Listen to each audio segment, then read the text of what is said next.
question importante, c'est-à-dire bien sûr nous sommes voisins avec deux vocations complètement différentes, c'est-à-dire nous sommes un musée national avec ce que ça comporte en termes de type de programmation, exposition, tout ce qui est autour, à partir également de la collection permanente.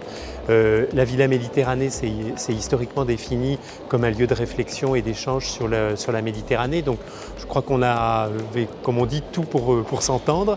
Et c'est ce que, depuis que la Vitem a repris donc les rênes de la Villa Méditerranée, nous avons tenté de faire avec une série de rendez-vous réguliers sur des thèmes d'actualité et également sur l'idée d'aller plus loin que partir du prétexte en quelque sorte de la programmation des expositions temporaires aussi du MUCEM, mais ce sont souvent des prétextes qui permettent d'aller beaucoup plus loin.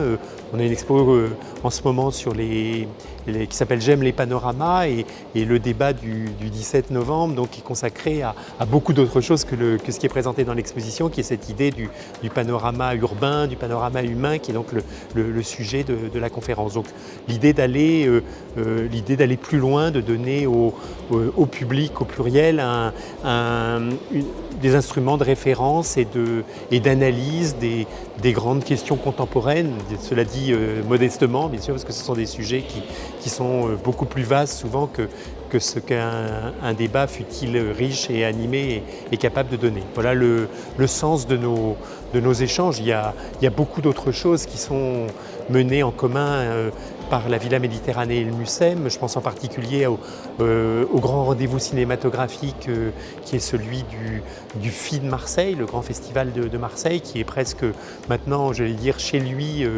sur l'esplanade du J4 avec nos deux maisons. Enfin, ce n'est qu'un des exemples parmi les nombreuses coopérations foisonnantes qui sont imaginées par nos équipes.